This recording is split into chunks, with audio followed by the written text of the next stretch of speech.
Hi everybody, so I wanted to come on here real quick and do another sort of cruelty-free video. A lot of you guys thankfully received the other one very well, and I want to thank you for your support. I got a lot of amazing questions, and it seems like you guys want further knowledge on the subject of being cruelty-free. Being cruelty-free is very complex, but it's also really easy once you get the hang of it, and I want you to be able to get the hang of it if it's something that you want to do. I left the last video a little short and a little sweet.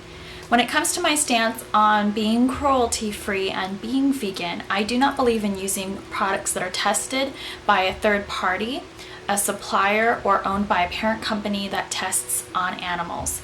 So I'm going to get into what third-party testing means and what it means to be a parent company owner of a brand. Okay, so third-party testing means it's performed by a third party or a lab that the CPSC has accepted for product safety.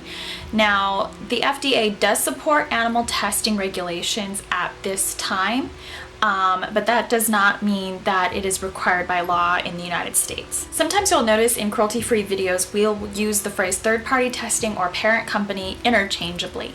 Now, what we mean when we're using them interchangeably is that we mean that a parent company who does do testing on animals is owning or controlling the management of that particular brand. A parent company can also be referred to as an enterprise, a huge conglomerate, a brand name.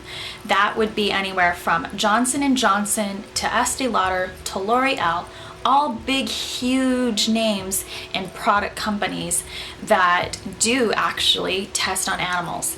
L'Oreal owns a great deal of brands that test on animals. They actually own YSL, Yves Saint Laurent, Estee Lauder owns MAC, Aveda, and the list is endless. They really own quite a few companies, and once again, I can't think of them off the top of my head right now, but yeah, they own a lot. Who else is testing on animals? Coast just bought Tarte, so they're also now testing on animals. It's not simply that China legally requires testing. There's so much more to it that goes into that.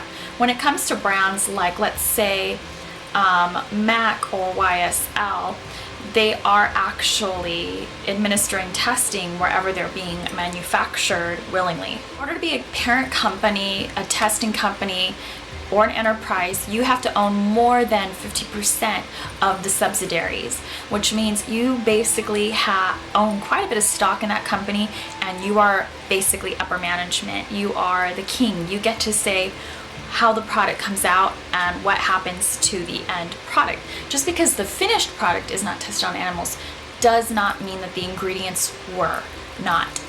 The ingredients could have been tested on animals throughout the entire creation or the process of that lipstick and or blush. So just because the final result doesn't need to be tested again, that's simply just to save money because they've basically already tested all the ingredients.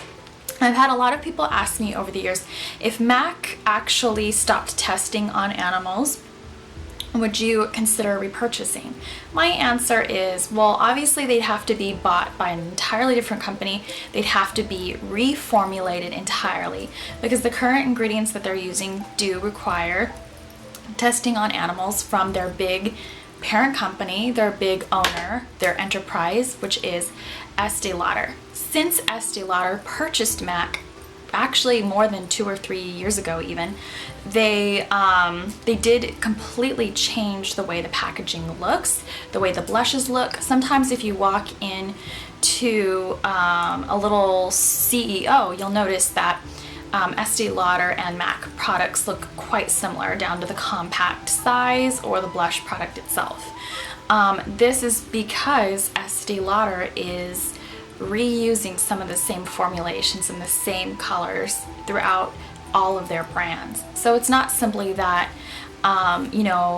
just because something has a different brand name, it's cut off from the rest of the group. No, it's a huge connection, and that's why I don't support brands that are owned by parent companies. This is why I pretty much condone sticking to Leaping Bunny for brand new cruelty-free buyers.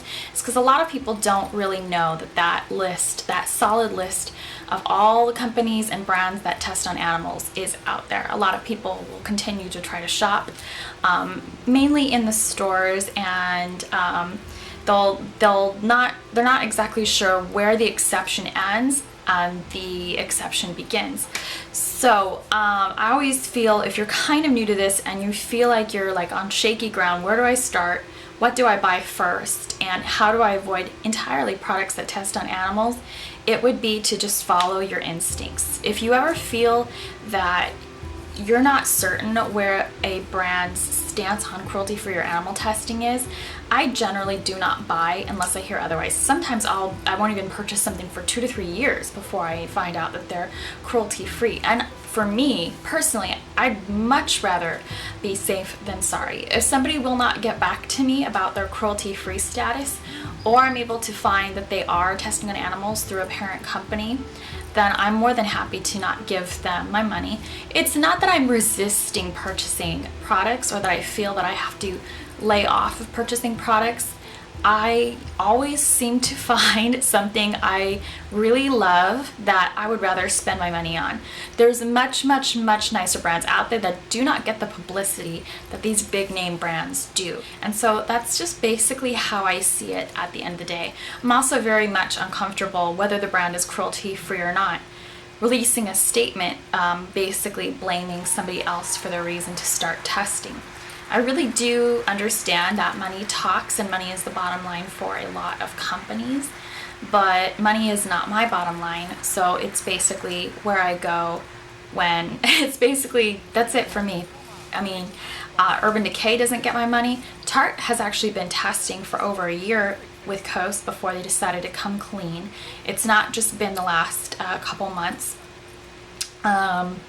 So I've also been very uncomfortable purchasing Tarte for over a year now because I've been a little leery of the fact that their packaging does say product made in China. And so when I heard people saying, well, you know, Tarte doesn't use very friendly ways of producing their products, I did get very uncomfortable like that. And when I hear little rumors and things like that, I do listen, but I also do my own research.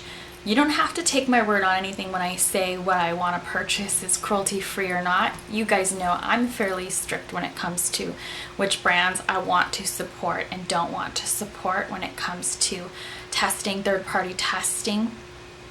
But that is basically just a little, I hope you can kind of understand where I'm coming from and maybe give you a little bit of insight on really how third-party testing works. As I said, the whole manufacturing, all the suppliers, upper management, they're the ones that have the final say. The subsidiary doesn't matter so much anymore. You might as well strip the name off the package or put it underneath.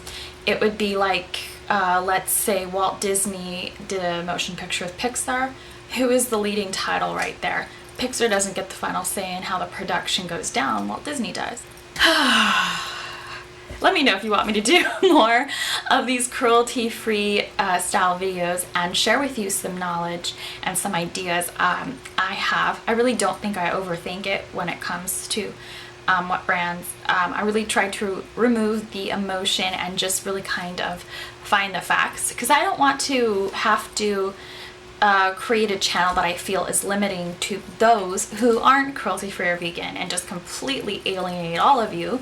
But of course I will stay as cruelty-free or vegan as I feel comfortable at the end of the day. So once again, thank you so very much for watching, and let me know if you have any questions and if I can make another video on this topic, because if I can clear the air on some of the facts and the fibs, I'd be more than happy to, so everybody feels a little bit more enlightened on this very tough subject. Alright, I'll see you guys later. Bye!